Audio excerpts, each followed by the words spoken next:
vez, mas eu prometo que vou tentar.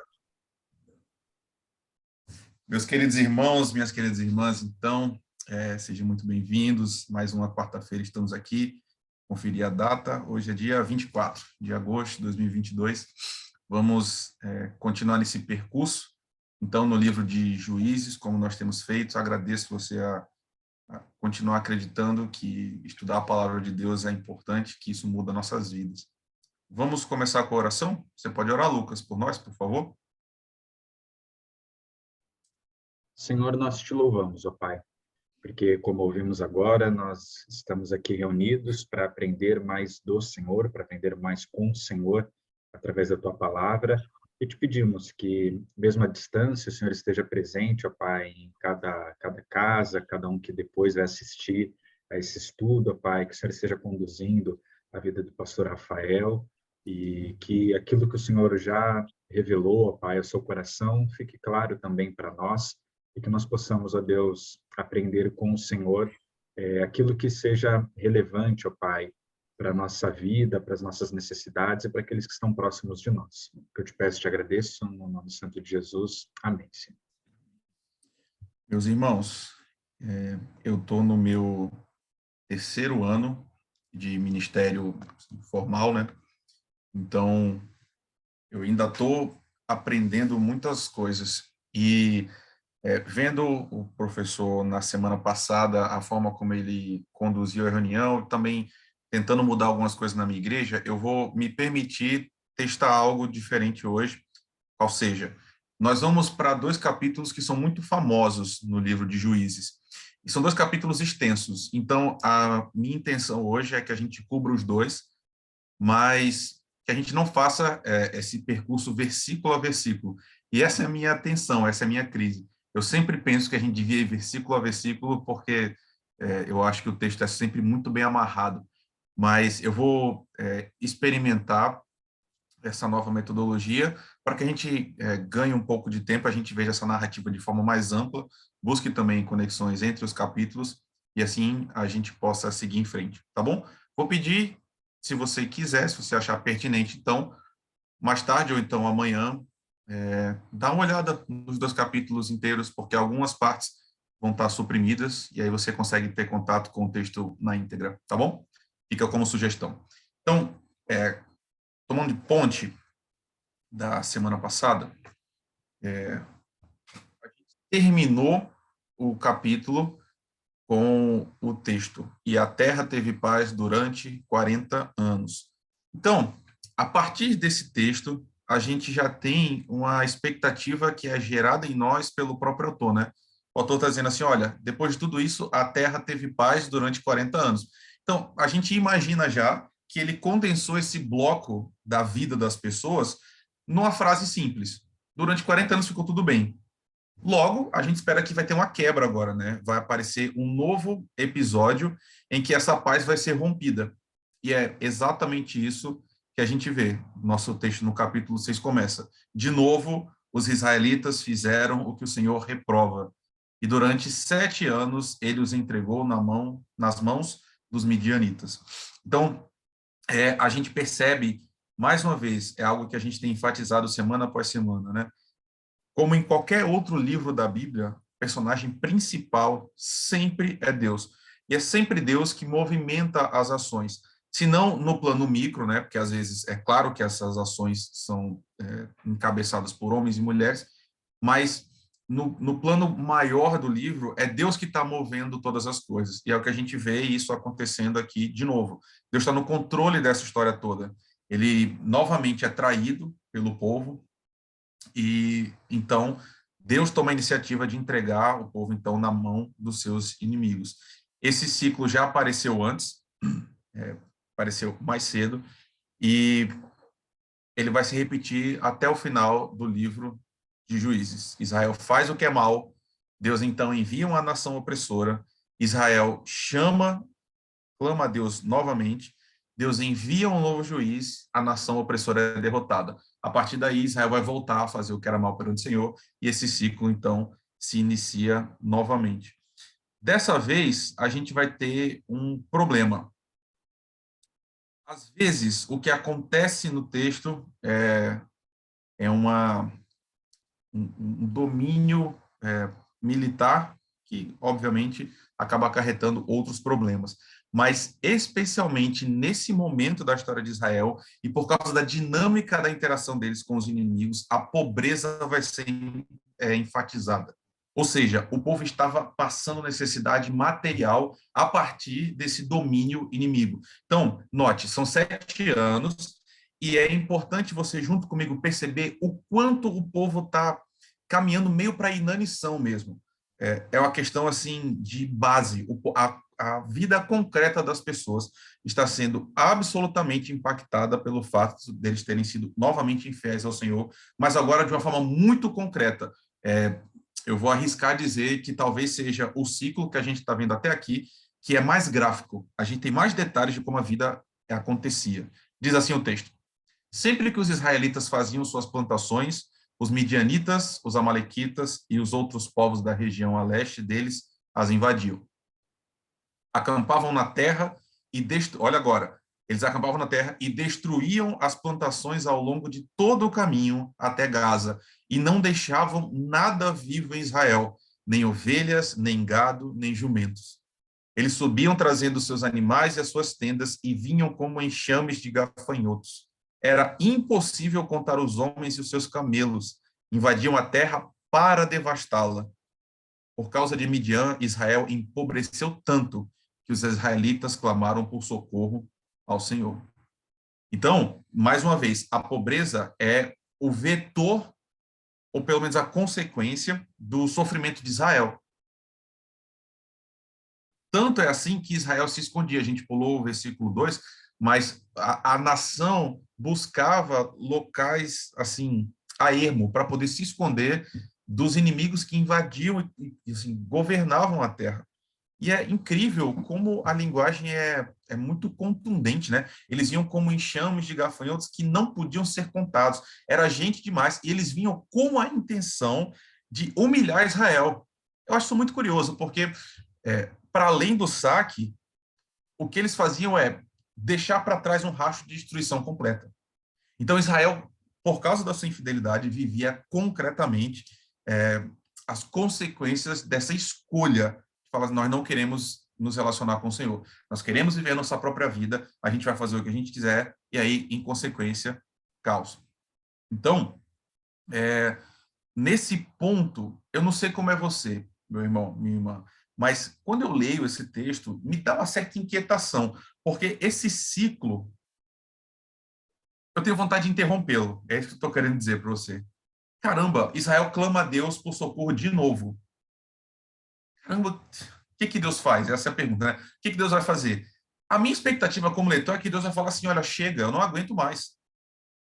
Vocês já fizeram, vocês já viraram as costas para mim muitas vezes. Agora, vocês vão precisar realmente colher aí, vocês vão precisar comer o pão que o diabo amassou para sentir na pele o que é viver sem mim. Essa é a minha expectativa. E pela primeira vez agora, a gente vai ser apresentado a uma categoria de personagem diferente. Dessa vez vai vir um profeta. É claro, Débora era profetisa também, né? Mas aqui a palavra do profeta vai aparecer de forma assim, em primeira mão no texto. Deus, a partir do profeta, vai dizer o seguinte: olha, eu livrei vocês do poder do Egito. Eu expulsei os habitantes da terra e dei a vocês a terra deles. Não adorem os deuses dos amorreus. Essas 3 coisas Deus disse. Mas vocês não me deram ouvidos. Aqui nós estamos condensando a mensagem do profeta, tá? Então pense, irmãos, o que Deus está dizendo? Olha, eu trouxe vocês do Egito de graça. Eu livrei vocês do poder do faraó. Vocês eram lá escravos. Vocês não podiam governar a própria vida de vocês. Depois, quando vocês chegaram na terra, vocês não tinham capacidade para expulsar o povo. Eu expulsei o povo diante de vocês. A única coisa que eu pedi foi: não adorem os outros deuses. Mas vocês não me deram ouvidos. E, de novo, essa experiência que Deus está recuperando não é uma experiência pontual. O povo está de novo e de novo e de novo voltando à adoração de deuses estrangeiros. Então, a minha expectativa como leitor é que vai falar assim: não, chega, agora vocês vão se virar. Não é isso que vocês queriam? Eu já tirei vocês. Eu já expulsei os povos de onde vocês estão entrando e dei a terra de presente para vocês. Eu disse para vocês não adorarem. Vocês querem adorar? Então agora é com vocês. Eu não quero mais nem saber. Vocês vão resolver o problema de vocês mesmos. A culpa é de vocês, então resolvam. Essa é a minha expectativa como leitor. Mas o que é bonito na Escritura, e eu tenho insistido aqui na Igreja de Natal, é essa ruptura entre lei e graça é uma coisa assim, é uma forma muito errada de ler a Bíblia, né? A gente vai ver de novo o Deus absolutamente amoroso, gracioso, bondoso, intervindo nesse povo que é teimoso demais, que lembra você, esse povo somos eu, somos você também, e é você também. Então, pelo menos na minha expectativa, Deus vai quebrar. Deus vai agir em favor do povo de novo. Ele vai dizer, diz o texto, quer dizer, então o anjo do Senhor veio e sentou-se sobre a grande árvore de Ofra, que pertencia ao Abiesrita Joás. Gideão, filho de Joás, estava malhando o trigo num tanque de prensar uvas, para escondê-lo dos midianitas. Meu irmão, minha irmã, eu imagino que você sendo membro da igreja do pastor João, pastor Lucas também, você já aprendeu que quando a gente descobre alguns detalhes no texto, normalmente isso quer dizer alguma coisa para a gente, certo? O que eu quero dizer para você? Poxa, o autor está dizendo para a gente o que Gideão estava fazendo, só que foi muito específico, você concorda? Ele falou, caramba, Gideão estava malhando o trigo, e ele estava fazendo isso num tanque de prensar uvas. Você, obviamente, sabe, junto comigo, que um tanque de prensar uvas não serve para malhar o trigo. Então, o que será que o autor está querendo contar para a gente? Olha que coisa impressionante. Essa forma de lidar com o trigo, essa aqui é uma foto moderna, mas não mudou muito esse processo da época de Gideão até a nossa. Claro que hoje nós temos estruturas tecnológicas suficientes, mas ainda assim existe muitas pessoas que usam esse mesmo mecanismo para trabalhar o trigo. Qual é a ideia? Jogar o trigo no ar e esperar que o vento faça o seu trabalho de separar o que é impureza daquilo que de fato é puro. Então, quando as pessoas buscavam locais para trabalhar o trigo em Israel, e não só em Israel, né, em qualquer região ali circunvizinha, a ideia é você procurar um local alto. Você precisa estar no lugar alto, porque você vai jogar o trigo para cima junto com as impurezas, o vento vai passar e aí vai haver essa separação. Só que Gideão não está no lugar alto. Gideão está no lugar baixo, muito baixo. Por quê? Porque quando você vai prensar uva, o que você vai... Aqui é uma foto real, tem um sítio arqueológico recuperado em Israel. Você prensa, você pisa nas uvas, obviamente pode ser com pé, mas também pode ser com uma prensa mecânica qualquer. Mas qual é o importante? O fluido tem que ser canalizado para depois ser armazenado. Concorda? Não pode ser um lugar alto, tem que ser um local baixo, porque depois que as uvas vão ser prensadas, o líquido vai escorrer, então, e vai ser armazenado no tanque. Então, Gideão está no exato oposto lugar onde ele devia estar para atingir o objetivo que ele estava pretendendo. O que isso diz para mim e para você? A situação lá estava caótica, irmãos. Depois de 7 anos sendo invadido com frequência, o povo já sabia, os midianitas vão voltar. Quando eles voltarem, eles não vão só nos roubar, mas eles vão destruir tudo. O povo começou a se esconder diz o texto, tá? Se você voltar, você vai perceber isso, em caverna. O povo se escondia em o que eles chamam de fortalezas e em montanhas também. O pessoal saía das suas casas, abandonava tudo para tentar suportar essa marcha inimiga que destruía Israel. Então, Gideão agora está escondido. Imagina, você está vendo esse buraco aí, tá? Imagina você precisar de vento para fazer a separação e tá praticando isso dentro de um buraco que, por definição, impede que o vento faça esse seu trabalho desimpedido, né? Percebe? Gideão está escondido. E aí, esse detalhe é fundamental porque agora vai lançar luz completamente nova para a forma como o anjo vai falar com ele. O anjo apareceu para Gideão nesse contexto que ele está escondido. E aí ele diz: o Senhor está com você, poderoso guerreiro. Meu irmão, minha irmã, me desculpa, eu não sei se você acha a Bíblia engraçada, eu acho muito, em muitos momentos. Imagina só, tudo que Gideão não era um poderoso guerreiro. Concorda? Porque ele está se escondendo para poder sobreviver. Israel está sendo humilhado ano após ano após ano. Não tem nenhum poderoso guerreiro em Israel, pelo menos que se sobressaia. E esse especialmente está escondido. E aí aparece um anjo dizendo, olha, Deus está com você. E chama Gideão de um poderoso guerreiro. E aí Gideão vai interagir com o anjo, ele vai responder, ele vai falar assim, Senhor, Gideão respondeu, se o Senhor está conosco, por que aconteceu tudo isso? Que pergunta, não, irmão? Pergunta. Porque é óbvio. O povo de Israel já devia saber, ele já devia ter entendido, não apenas pelo registro dos mais velhos, então, dessa fé que é passada de geração em geração, mas pela experiência concreta e própria de cada um deles. Deus está conosco. O anjo fala, né? Olha, Deus está com você, Gideão. Aí ele fala assim, não, Deus não está conosco. Porque se ele está, como é que isso tudo está acontecendo? Ora, está acontecendo porque o povo está sendo infiel. Olha o que Gideão pergunta. Onde estão todas as suas maravilhas que os nossos pais nos contam quando dizem: não foi o Senhor que nos tirou do Egito? Mas agora o Senhor nos abandonou e nos entregou nas mãos de Midian. Coisa incrível, não?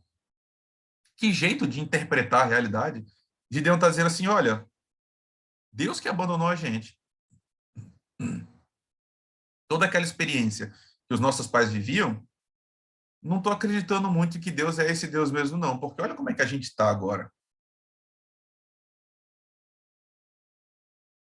Eu não sei se você se irrita. Isso me irrita um pouco, certo? Como é que Gideão tem a coragem de falar isso para o anjo? Mas, mais uma vez, quebrando a expectativa, minha pelo menos, ao invés de Deus falar assim, olha, Gideão, não quer? Então beleza, eu vou embora. Ou então fala assim, dá um sermão. Não, o anjo vai reenfatizar o que ele veio dizer para Gideão. Ele diz, o Senhor se voltou para ele e disse, com a força que você tem, vá libertar Israel das mãos de Midian. Força, irmãos, que força é essa? O anjo está dizendo, olha, Gideão, essa força aí que você tem, essa força vai ser a que vai ser usada para libertar Israel das mãos dos inimigos. Como assim? Qual é a força que Gideão tem? Como é que a gente entende isso? E aí o próprio anjo vai responder agora nessas palavras, né? Não sou eu quem eu estou enviando. Aqui reside a força. Aqui reside a força que Gideão ainda não conhece, mas que ele já tem, segundo as palavras do próprio Deus, né? Eu estou enviando você. Incrível, não? E aí ele diz, Senhor, como posso libertar Israel? Essa é uma ótima pergunta. Aqui ele está certo. Como eu posso libertar Israel? Não pode, Gideão não pode. Ele diz, meu clã é o menos importante de Manassés e eu sou o menor da minha família. Esse padrão a gente já viu aparecendo na escritura outras vezes, né? Deus escolhe o menor do menor do menor. Como é possível? O próprio Deus responde, eu vou estar com você e você derrotará todos os midianitas como fossem um só homem. Essa é a palavra. Essa é a força. Ele tá, eu estou enviando você. Se eu envio você, você é forte. Meus irmãos, aqui eu quero fazer uma pausa. De novo, seria muito bom se a gente tivesse presencial, né? Essa é uma pergunta que eu gostaria que você me respondesse tete a tete, assim, porque eu quero saber qual é a sua experiência. Mas, quando a gente olha para esse relato, eu tendo a pensar que a gente meio que imagina como se fosse um filme, sabe? Aparece um anjo glorioso, assim, um negócio muito bonito, e ele está falando com o Gideão e está tocando uma música assim no fundo, alguma coisa com sopro, num tom maior, assim, de uma coisa que inspira energia, assim, inspira coragem. Fala assim, não, o anjo aparece, ele vai dizer, não, você vai ser escolhido, você que vai liderar tudo. Então, alguma coisa meio apoteótica, assim, de falar assim, poxa, eu fui escolhido por Deus para uma coisa gigantesca, alguma coisa empolgante. Eu tendo a pensar que quando as pessoas leem essa história, principalmente já sabendo o final, elas pensam o seguinte: olha, se isso acontecesse comigo, ia ser bom demais. Deus está dizendo, você vai libertar a nação inteira. Imagina, eu vou ficar famoso. E eu vou fazer isso a partir de uma experiência de revestimento de poder do próprio Deus. Caramba, que coisa, né? Ou seja, o que eu estou querendo dizer? Algumas pessoas, imagino eu, saem dessa experiência com o anjo falando assim: não, eu ia estar me sentindo corajoso, forte. Eu ia estar com desejo de ir em frente. Não é essa a experiência de quase nenhum dos homens da Bíblia. E eu arrisco dizer de nenhum. A primeira coisa que Gideão vai fazer agora é pedir um sinal. Você percebe? Gideão está o tempo todo incrédulo. A palavra é essa. Ele não está acreditando. Ele quis conferir. E aí, o primeiro sinal que ele pede são ofertas. O anjo fala o seguinte, olha, traz para mim alguns alimentos, ele coloca numa rocha, então o anjo põe fogo na rocha e desaparece. A partir desse momento, Gideão fala, não, eu estava realmente na presença de Deus. Deus estava comigo, Deus está me enviando. O anjo prova, de fato, concretamente, esse é um chamado de Deus. Guarda isso na cabeça, certo? A primeira coisa que aparece é Gideão pedindo um sinal. O anjo, de fato, entrega a ele um sinal visível. Isso é importante. Gideão experimentou esse sinal. Ele estava lá e o anjo falou, olha, coloca essas ofertas aqui. O anjo, de forma sobrenatural, consome em chamas e desaparece. Então, o que a gente tem até agora é Deus dizendo, Gideão, eu ouvi o clamor do meu povo, eu vou libertar meu povo, vai ser com você. E provou isso. Parece bonito, né? Parece empolgante. Tá bom, vamos ver.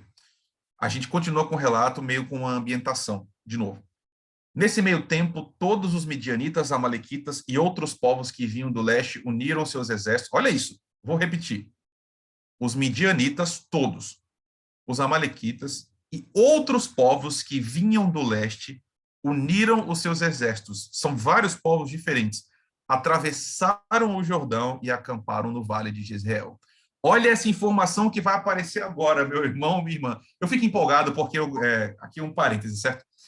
Eu lembro demais de uma aula que eu estava tendo com o professor João, lá no seminário, e ele falou assim, olha, gente, eu percebo que o livro dos Salmos é um livro que precisa de experiência para ser assim, acessado. Porque quanto mais a gente cresce na fé, e isso quer dizer, quanto mais a gente leva pancada da vida e vai aprendendo com a vida, a gente vai se identificando com os salmos. Porque a gente precisa passar por algumas coisas para poder se relacionar melhor com esses poemas, né? Ok, ele estava falando de um texto poético, mas isso daqui também me toca muito. Eu gosto de Gideão, é isso que eu estou querendo dizer. Eu gosto muito de Gideão, mais do que Daniel, por exemplo, que tem uma história apoteótica, por causa do que vai acontecer agora. A gente tem essa reunião de vários exércitos diferentes.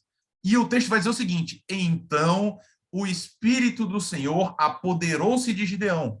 Olha essa informação, o Espírito apoderou-se. A palavra hebraica tem a ver com vestir.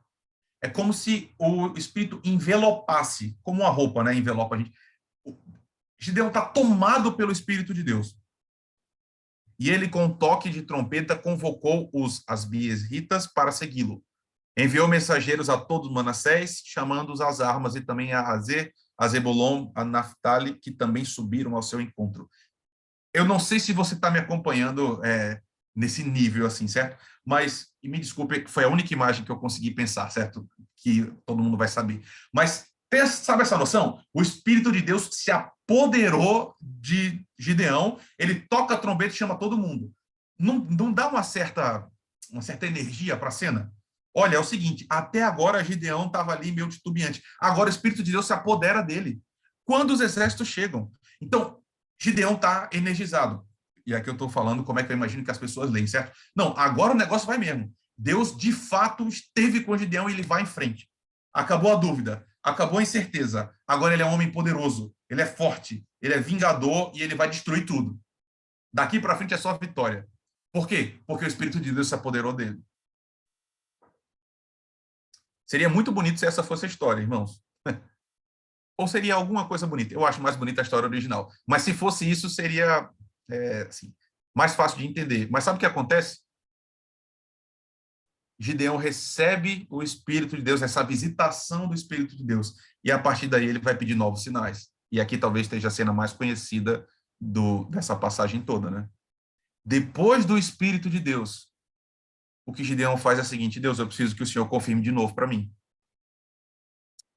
Eu ainda estou inseguro. E é aqui, por isso que eu falei dessa vivência que faz com que a gente perceba direito o texto, né? Eu consigo me relacionar com isso, irmãos. Eu consigo bastante, porque aqui eu vou adiantar o final para agora, certo? Você percebe que estar cheio do Espírito de Deus não significa ser transformado num super-herói, num super-crente? Gideão tinha sido revestido pelo Espírito de Deus, de fato. E o Espírito de Deus, às vezes, confere a gente uma coragem sobrenatural. É verdade também. Entretanto, a gente tem aqui um homem de Deus, cheio do Espírito de Deus, e ainda cheio de dúvidas. e com medo. Vou relembrar, talvez alguém não saiba da história, né? Acho difícil, mas o que Gideão faz é pedir para Deus mais um sinal. Ele diz: Deus, é o seguinte, eu preciso que o Senhor confirme para mim de novo. E ele pega uma lã, coloca ao relento, e aí pede: olha, eu quero que a lã amanheça seca e o chão molhado. E acontece de fato isso. Ainda temeroso, ele fala assim: não, Deus, vamos fazer o seguinte, só mais uma vez, vamos inverter. Agora eu quero que a lã fique molhada e que a terra, né, fique seca. Percebe, irmãos? Esse homem está o tempo todo reenfatizando a sua própria covardia. E aqui, não pese a mão em Gideão, certo? Porque o que esse homem tem que fazer é enfrentar os exércitos que estão dominando Israel por 7 anos. Lembra de novo, como gafanhotos que não podem ser contados. O que ele tem que fazer é realmente muito difícil. E Deus falou o seguinte: eu vou estar com você, mas ele continua sendo ser humano. E sabe por que eu digo isso? Porque Deus fez um monte de promessa para a gente também. E Deus também disse: eu vou estar com vocês. E a gente também tem medo. Mesmo sendo pessoas cheias do Espírito de Deus. Está aqui esse homem, o medo. E aí Deus, mais uma vez, Deus não podia ter dito assim: olha, Gideão, é o seguinte, me enrolei, escolhi um cara nada a ver, vou precisar chamar outra pessoa porque você está devagar demais. Eu preciso de alguém mais corajoso. Mas o Senhor insiste com ele. E aí o que acontece é que depois dessas reiteradas manifestações de Deus, Gideão de fato convoca o exército todo. E aí vem novamente a parte irritante de Deus, né? Olha o que Deus diz a Gideão. E o Senhor disse a Gideão: você tem gente demais para eu entregar a Midian nas suas mãos. Aqui, Israel já estava mais ou menos numa proporção de 1 para 4. É isso? Isso, exatamente, 1 para 4. Para cada israelita, já tinha 4 inimigos. E aí Deus fala assim: Gideão, você tem gente demais. Olha o que Deus diz: a fim de que Israel não se orgulhe contra mim, dizendo que a sua própria força o libertou, anuncie, pois, ao povo que todo aquele que estiver tremendo de medo poderá ir embora do Monte Gileade. Parênteses aqui, o texto não fala sobre isso, mas eu penso se o próprio Gideão não quis ir embora nesse momento, certo? Não sei, mas eu desconfio um pouco que sim. E aí diz o texto: 22 mil homens partiram e ficaram apenas 10. Ele já perdeu 2 terços. E aqui é incrível como Deus conhece o povo. Porque mesmo estando de 1 para 4, Deus sabe que se o povo vencer, ele vai dizer assim: não, quem venceu foi a gente, não foi Deus. Ah, meu Deus do céu, a gente é muito orgulhoso, não, irmãos? Como é que pode isso, né? Deus sabia que o povo ia se inflamar depois da vitória, caso não ficasse assim, sem sombra de dúvida nenhuma, que foi uma coisa absolutamente miraculosa. E aí está esse líder. Imagina, aqui só tem mais outros 2 pastores, né? Mas imagina você ser líder de qualquer coisa e perder 2 terços da sua equipe, especialmente numa guerra, né? Que é um confronto corpo a corpo. Só que aí o Senhor torna a dizer a Gideão: ainda tem gente demais. Começou com 32, passou para 10, e depois desses 10, tem gente demais ainda. E a cena dessa peneira de Deus é aquela de beber água, né? Matar a sede. Gideão leva o povo ao rio e fala: olha, vamos beber água. Aqueles que se ajoelharam, levaram a mão ao rio e trouxeram a boca, foram só 300. Esses foram os que restaram. E foi com esses 300 que eles foram em frente. E aqui se sugere uma noção de prontidão. Aqueles que deitaram para pôr a boca de fato na água podiam ser atacados, né? Essa é a noção. Aqueles que estão ajoelhados e levam água à boca são aqueles que estão sempre alertas. É uma possibilidade. O fato é, começou com 32 mil, terminou com 300. Eu quero que, por favor, você olhe para essa imagem que vai aparecer agora. Eu não sei se você está pelo celular. Talvez, se você tiver, você não consegue enxergar tão bem. Mas mesmo no computador, não dá para enxergar tão bem. Tá vendo lá em cima que tem quase como se fosse 3 linhas? Aquele é o exército de Gideão. Embaixo desse quadrado é o exército inimigo. Você tem noção do que é isso? Aqui eu vou dar um close, certo? Para você ter uma noção. Olha essa imagem, agora o close. É isso aqui, ó. Esse é o exército de Gideão e aquele é o exército inimigo. Foi assim que Deus falou: olha, vão, e eu vou dar a vitória para vocês. Eu quero mostrar mais uma vez, esse é o quarto sinal. Nós vamos para o quarto sinal dessa história. Naquela noite, o Senhor disse a Gideão: levante-se e desça ao acampamento, pois eu vou entregá-los nas suas mãos. Deus está repetindo de novo: Gideão, você vai vencer. Ele diz: se você está com medo de atacá-los, desça ao acampamento com seu servo Pura e ouça o que estiverem dizendo. Gideão chegou bem no momento em que um homem estava contando seu sonho a um amigo. Tive um sonho, dizia ele. Um pão de cevada vinha rolando dentro do acampamento midianita e atingiu a tenda com tanta força que ela tombou e se desmontou. Seu amigo respondeu: não pode ser outra coisa senão a espada de Gideão, filho de Joás, o israelita. Deus entregou os midianitas e todo o acampamento nas mãos deles. Sabe o que é interessante nessa parte? Deus fala assim: Gideão, é o seguinte, eu quero que hoje você vá lá e que você investigue o acampamento. Se você tiver com medo, você abre os ouvidos que você vai escutar algo. E ele foi para ouvir. O que isso significa? Gideão continuava com medo. Gideão está com medo dessa história inteira, do começo ao final. E aí a gente chega, então, no fim do relato, né?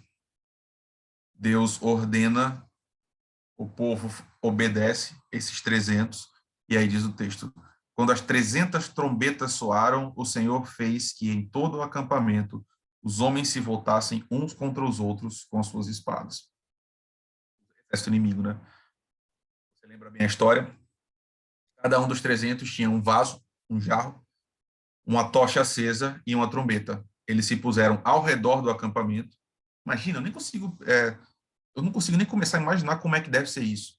Como é que você, assim, se coloca ao redor de um mar de gente? Imagina, 300 só.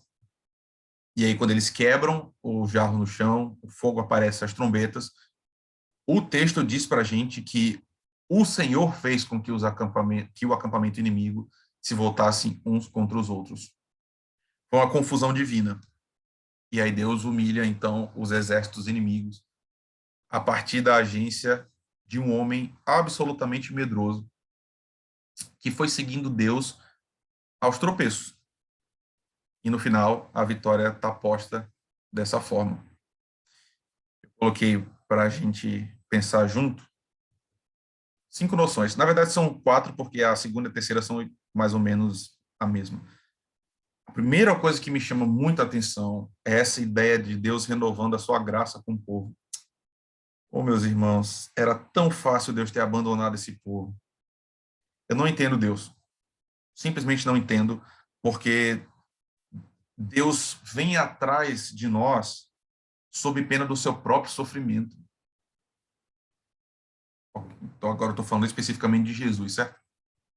Nós somos esse povo teimoso que faz exatamente a mesma coisa que o povo de Israel fazia, vez após vez. Quando a gente está numa situação positiva de vida, a gente vai abandonando o Senhor, substituindo Deus por outros deuses, até que nós sofremos assim, os malefícios da nossa própria escolha, e Deus de novo traz a gente, mas isso custou um preço muito alto. Deus podia ter desde o começo falado o seguinte: olha, eu vou abandonar a humanidade inteira. Não quero mais saber dessa raça, eles não têm condição, eles são maus, é isso, eu vou deixar todos eles se destruírem. Mas Deus, de novo, mostrando a sua graça para o povo. Eu nem sei mais qual é a vez aqui no livro de Juízes, tá? De novo. Mas, mais uma vez, irmãos, nós não estamos na posição de julgar esse povo, nós estamos na posição de enxergar nesse povo nossa própria vida. Então está Deus aqui de novo renovando sua graça. Como Deus é gracioso, irmãos. Como Deus é amoroso, como Deus é bondoso. Isso no Antigo Testamento, certo? Segundo, essa aqui é uma ideia que eu acho que está muito fora de moda, mas que eu leio no texto. Daqui a pouco a gente vai abrir para conversar e você pode discordar de mim. mas eu realmente acho que a obra de Deus se faz em meio ao medo. Com isso, eu quero dizer o que está no ponto 3, né? Deus usa a gente, mesmo a gente sendo medroso. É isso que eu quero dizer. Eu não estou dizendo que o medo é essencial para a obra de Deus ir em frente. Não, não é isso. O que eu estou dizendo é, muitas vezes, Deus está conosco e usa a gente, mesmo a gente não confiando totalmente nele. Porque Gideão seria um super-herói, né? Se, assim, no começo ele acreditasse no que Deus está dizendo e ele não titubeasse em nenhum momento até o fim da história. Não podia. Ele ia entrar para a história sendo um cara, assim, imperturbável. E aí a gente já estava falando agora assim, olha, você já ouviu promessas de Deus, portanto, não duvide nunca, portanto, nunca tenha medo. Seria essa a forma de ler. Mas aqui está um cara, gente como a gente, todo errado. Todo errado. E por isso eu estou dizendo que eu me identifico com ele. Eu também sou assim, meus irmãos. Ainda bem que o conselho da minha igreja não está aqui agora. Mas eu tenho medo também, muito medo. E Deus já disse para mim um monte de coisa, como disse para você também. Ele já disse o seguinte: olha, se você confiar em mim, eu vou cuidar de você o tempo todo. Você não precisa mais se preocupar. Busque a justiça e o reino de Deus primeiro, o resto já está tudo resolvido. E quase todos os dias eu boto a cabeça no travesseiro pensando assim, meu Deus, e se, e se, e se? Deus já disse para mim assim, Rafael, as portas do inferno não vão prevalecer contra a minha igreja. E eu estou o tempo todo pensando, meu Deus, para onde é que a igreja vai? Você percebe? Mas a gente está aqui, insistindo, lendo a Bíblia, conversando, orando. Deus usa a gente desse jeito. Já falei, vou repetir. Eu não me escolheria se eu fosse Deus. Não me escolheria para fazer a obra. Escolheria várias outras pessoas. Mas Deus escolheu o Gideão, Deus escolheu a mim. E aí, meu irmão, minha irmã, Deus escolheu você também. Medo não significa, assim, que a gente não deve agir. Às vezes a gente tem que ir com medo mesmo. E Deus vai, com a sua graça, transbordando, agir em nós, né? Esse quarto, meu irmão, minha irmã, para pensar como é. Poxa, Deus vai vencer a guerra para Israel, certo? Essa era a promessa desde o começo. Deus vai vencer a guerra. Tem várias formas de vencer uma guerra, não pode? Uma das que eu acho que nós, seres humanos, primeiro pensamos é: pô, manda fogo do céu, Deus. Abre o céu, manda raio, manda fogo. Ou então faz como no Antigo Testamento, em outra parte, né? Abre o chão, engole o exército e fecha de novo. Olha o jeito que Deus usou. Pega a tocha, coloca dentro do jarro e toca uma trombeta. 300 pessoas. Para nós, somos humanos, podia ser ridículo essa estratégia de Deus. E está aqui Deus usando um caminho absolutamente inexplicável, aparentemente ridículo, para humilhar um exército inimigo gigantesco. Incrível, não? Incrível. Eu acho incrível. E por fim, meus irmãos, no final de tudo, a glória sempre continua sendo de Deus, porque depois de um desenrolar desse de eventos, ninguém pode dizer assim, foi sorte. Ah, Gideão foi inteligente, ele inventou um negócio novo. Quando algo assim acontece, aí a glória é de Deus, sempre. A glória sempre deveria ser de Deus, mas às vezes a gente consegue roubar um pouco para a gente, porque a gente é inteligente, porque a gente tem dinheiro, porque a gente tem tecnologia, a gente tem influência. Não quando é desse jeito aqui, não. Quando o único caminho é Deus, a glória inteira é de Deus, como devia ser sempre, né? E a gente está aqui agora vendo essa história, falando assim, não, Deus que fez isso aqui tudo. Então, olha que coisa, né, irmãos? Deus gera todo esse estado de coisas. Depois livra o povo de forma amorosa e diz assim, não, fui eu salvei vocês. Voltem para mim. Essa é a noção, né? Eu acho esse texto muito bonito. Último comentário. Eu sempre pedia para minha mãe contar essa história para mim, naqueles livrinhos da Bíblia, né? Gideão era um dos top 5. Sempre voltava para essa história. Tá aí, talvez Deus já estivesse me ensinando lá desde pequeno que eu me identificaria muito com esse homem. E eu sou muito grato a Deus porque ele escolhe pessoas assim para inspirar a gente a olhar não para os homens, mas a olhar para o Deus dos homens, né? No fim, a personagem que move o nosso coração é Deus. Porque é só um Deus bondoso e gracioso desse jeito para usar a gente desse jeito e gerar vitórias tão espetaculares dessa forma. Deus te abençoe, meu irmão, minha irmã.